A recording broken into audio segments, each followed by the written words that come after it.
Hello and welcome friends. In the last discussion that we had, we talked about what businesses are, how do they benefit the society, and what all problems are caused by the businesses. We also had a chat about the environment and how forces in the environment impact the businesses. And we understood that there's a two-way relationship between the business as well as the environment. The business impacts the environment apart from getting impacted by the forces in the environment. So there's a two-way relationship between the two. Now, today we are going to move on to the topic environment analysis. And why do we need to do this? Because by environment analysis only you will find what all forces are evolving in the environment, what is going to be their impact on your business, and how can you modify your strategy to cope up with this impact, right? So let us move over to environment analysis. Environment analysis basically is understanding the current and potential changes and their impact. What are the current changes which are taking place in the environment? You understand now what the environment is, all the external forces, all the forces which are external to a business and they may have impact on business. They are all environmental forces. So understanding what are the changes in the environment which are taking place currently, and what are the changes in the environment which might take place in near future or even in distant future. So these are the potential changes in the environment, not only the current but also the potential future changes in the environment which may take place at a later date. And how are these changes going to impact the business? What is going to be the impact of these changes? Right, so this is what environment analysis is all about. Now let us understand what are the objectives of environmental analysis. First thing, it would provide you input for decision making, because it will tell you what all changes are going to take place, how they are going to impact your business. So that would be an input for making decisions. It would also act as an early warning system against threats. So if some change is being observed in the environment which may ultimately impact the viability of your business, then if you go for environment analysis, you will get to know about this evolving force in the environment well in time so that you can accordingly modify your business. I'll give you an example of ITC. ITC is a company which started as a tobacco product seller, marketer of tobacco products, and by environment analysis they found out that slowly and slowly there would be a lot of health consciousness among people, among customers, and many of them would stop smoking or using tobacco products. They also understood that using and selling tobacco products is also going to tarnish the image of their company. So what did they do? Once they found out this thing using the environment analysis process, what did they do? They started slowly diversifying their business, and now if you look at ITC, you would find that a significant amount of their revenue they are earning from non-tobacco business, which could be the hospitality industry, which could be their presence in the stationery, books and stationery kind of goods, or their presence in the FMCG sector. So this was only possible because of their environment analysis, which woke them up to the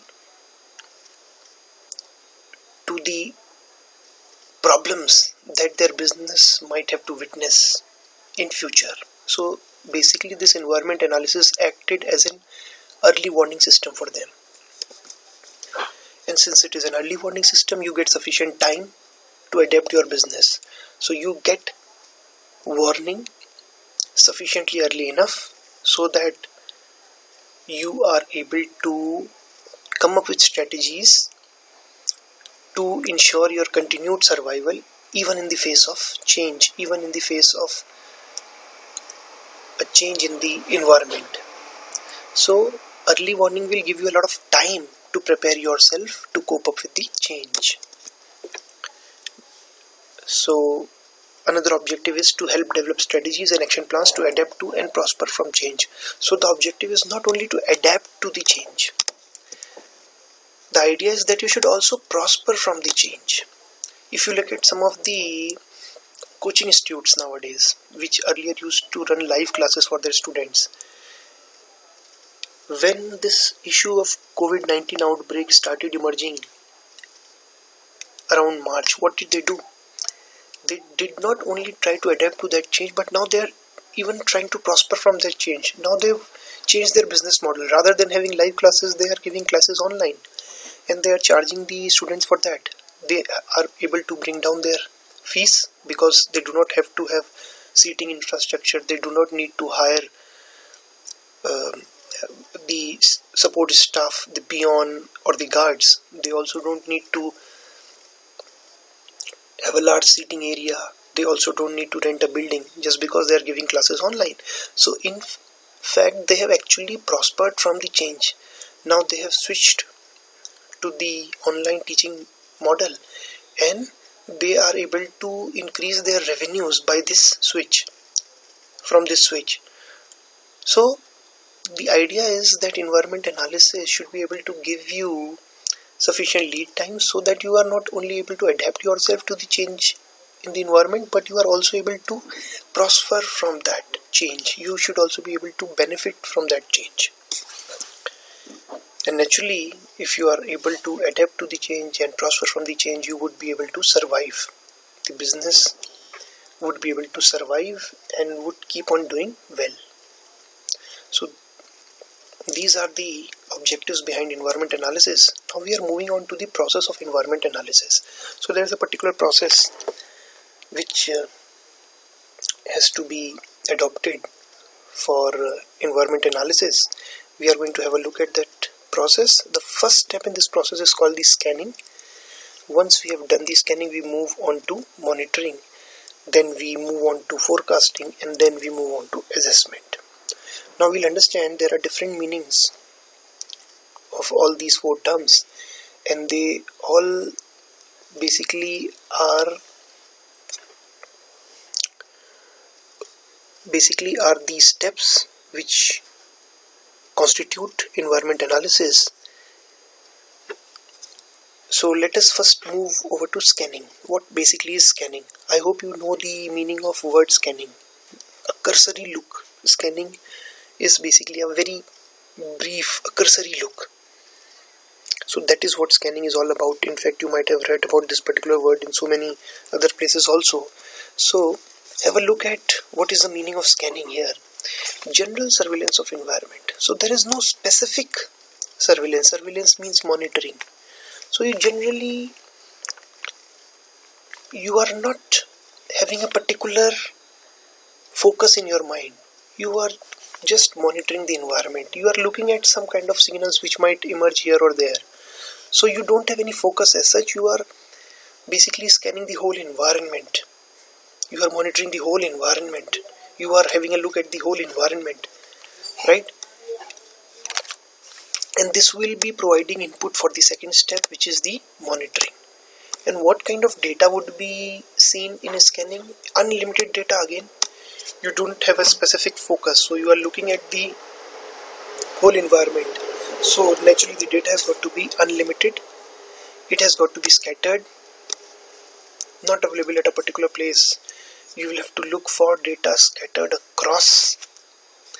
The data may not be very clear or precise. It may be very vague, may not have a clear-cut definition, may not have an unambiguous meaning for you, and the data may also not be correct. So that is what we mean by unlimited, scattered, vague and imprecise data. And this is happening because you are simply monitoring, simply observing the environment. The idea is that you are looking for something which then you can investigate in depth. So you are doing a general surveillance of the environment. Once you have done this, and supposing some signal emerges after you have done the scanning, you are able to unearth some signals. Then naturally you would want to investigate those signals further. And this is what is done in the monitoring part. You follow the signals which you have unearthed, which you have found from the earlier stage of scanning, and then you start investigating these signals further in more depth. Now here the focus has narrowed down to only those signals. We are not looking at everything in the environment. We have narrowed down our focus to the signals which have come up in scanning, and we are now going for an in-depth investigation, in-depth analysis of these signals. So the focus becomes the focus is very narrow. The focus becomes very narrow, right?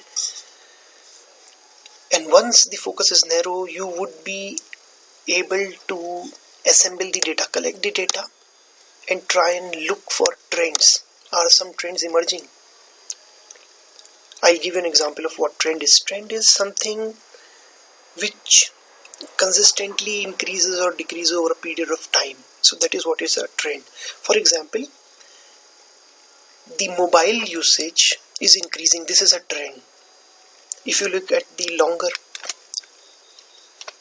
time frame, you start comparing 1990, 2000 to 2010s, and then 2020.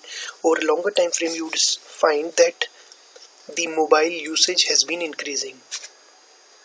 People are using more and more mobile. So this is a trend. So the idea in monitoring is to assemble the data, collect the data, and to try and spot some trends, right? And not only the trends have to be spotted, they have to be ascertained. Ascertained means you have to be completely sure that the trend is there.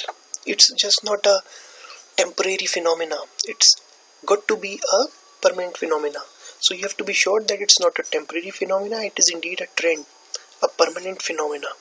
So that has to be ascertained, and once you have ascertained, then you will have to describe the trend as to what basically is the trend, right? So this is part of the monitoring,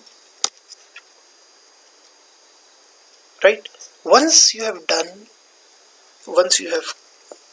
been through with this particular step, the second step, monitoring, now, and you know now what are the trends that are emerging, and you are very much sure also that these trends are emerging. You have ascertained these trends and you know these trends are emerging. Now what you have to do is you have to do some kind of a forecasting. Forecasting is basically projecting the direction and intensity of change. So if these are the trends which are emerging, what might happen in future? Would these trends continue to be witnessed in the same fashion, or would there be a reversal of this trend? For example, would people continue to keep using mobiles for longer period of time? Would people continue using mobiles extensively and for various different purposes? Or would, after some time, they may reduce their mobile usage? So what is the direction? Whether the trend is going to continue or whether the trend is going to reverse. And if the trend is going to continue or reverse, how fast is it going to progress? What would be the intensity of this change? So this is also forecasted. This is predicted in the third step, which is forecasting. Again, the scope here would be even narrower. Now, up till now, let's have a look at the first step. What were you doing? You were looking for general signals in the environment. You were not clear as to what you are looking for. You were looking for some kind of signals which you can then further investigate. So you spot some signals and then further investigate in the monitoring step. And now you have been able to spot some trends and you have been able to describe them also. Now what we are going to do, your approach is going to be even more narrower now, and you would want to find the direction, predict the direction and intensity of these trends or changes in future. What will happen in future? This is what you are trying to forecast. The scope is even narrower now. You are not concerned with the general information which is available in the environment. You are even not concerned with spotting the trends that you have already done. Now you are basically trying to predict the direction and intensity of change. Whether the trend will continue and at what speed, or whether the trend will reverse. This is what you're trying to find out. So naturally the scope has narrowed down, and naturally this would require a more in-depth investigation, and hence this process can be more complicated, more complex. And once you have been able to do that in forecasting, you have been able to find out what will happen 5 years down the line, 10 years down the line, or maybe 20 years down the line. This is the kind of forecast that you have to prepare. Then we come to the ultimate step, which is basically trying to assess what would be the impact of this change on your business. And basically this was the end which we had in our mind when we tried to do environment analysis. We are not interested in finding out what is happening in the environment per se. We are interested in finding that out so that we can find out how is it going to impact me, and how is it going to impact my business, how is it going to impact my products, my customers, so that I can adapt to these changes well in time. So that was the main idea with which we started environment analysis, and that is what we are going to do here now in assessment. We are going to find out what is going to be the impact of these changes on my business, because then accordingly I'll have to adapt myself, I'll have to modify my strategies, I'll have to think of ways to adapt to these changes, I'll have to think of ways to prosper from these changes. So I will be in the assessment phase looking at the impact. What would be the impact, to what extent this impact would be, and why would this impact be there. So all these things are basically assessed in the assessment stage, right? So let me give you a brief idea. Let me take up an example. For example, let's say I am a tutor and I give private tuitions, right? So what I do first is I basically scan the environment. I'm not sure as to what I'm looking at. I'm looking for some signals which may look like significant indicators of some future event. Then I will investigate them in more detail. So I look at the general environment and find out that yes, mobile usages are increasing. So this is just a vague idea about what is actually happening, and once I've done that, then I decide to investigate it further. So I move on to the monitoring phase. Here I assemble more and more data. I'll collect data. I'll find out whether this is actually happening. Is mobile usage increasing among children, among youth, right? And once I'm able to find out that yes, there has been an increase in the mobile usage compared to what used to be the case 10 years ago, then what will I do in the third step? I'll forecast. What will I forecast? How is this mobile usage going to increase, whether it is going to increase or decrease in future, and if it is going to increase, what will be the pace of change, what will be the intensity of change, how fast will it increase, right? And then let's say I come to the conclusion that it is going to increase at a relatively good pace, good speed. Then what will I do? I'll try and find out how can it impact my business. So this would be the assessment phase. I'll try to find out whether it can impact me as a tutor, as an online tutor, whether it can impact my business, whether it can be a threat for my business, or would it be some kind of an opportunity for my business. So this is what I'm going to assess in the assessment phase. This is fine. So this is how companies go for environment analysis. The whole idea is whatever changes are happening in the environment, they are not important for a company. The changes which are happening in the environment and have the potential to impact my business, my firm, only those changes are important for me, and only those changes I am going to investigate further, right? So basically this environment analysis is one thing which is done by all good firms. I gave you an example of how ITC changed itself, because they must have done some environment analysis and they must have predicted that people are going to be more health conscious and they may have to pay more taxes just because the product they are bringing to the market, the tobacco products, they are not healthy, they are not good for the health of the consumer. And this analysis when they understood that this is going to be a very, very problematic issue for their business moving forward, this analysis must have given them the idea that they should start diversifying into non-tobacco business also, right? So this was the example of ITC. There are so many other examples. For example, if you look at Maruti Suzuki, basically it is an assembler. It assembles the cars, it assembles four-wheelers. But what are they doing now? They have completed the environment analysis process and they know what might be happening 10 years, 20 years down the line. And what are they doing now? They have collaborated with some other firms to develop not only e-vehicles, but they are also planning to develop driverless cars as well. So not only are they researching and trying to develop e-vehicles which would be run on electricity and they would be less polluting because they won't be using petrol and diesel. They are also planning to come up with driverless cars, autonomous self-driving cars. And why they are doing this? Because their environment analysis has given them this idea that slowly and slowly there would be a switch from petrol and diesel to electric vehicles, because there is a lot of environment consciousness among the people, among the customers, among the governments, and so there would be a slow and gradual switch from petrol and diesel vehicles to the electric vehicles. And that is why they have started researching and developing e-vehicles in collaboration with other firms. This is okay. So this basically is the process of environment analysis. Now let's just have a very, very brief look at the limitations of the environment analysis process. First thing, please understand, this is not an end in itself. It is not the objective. My objective is not to find out how a change in environment, how a projected change in environment may impact my business.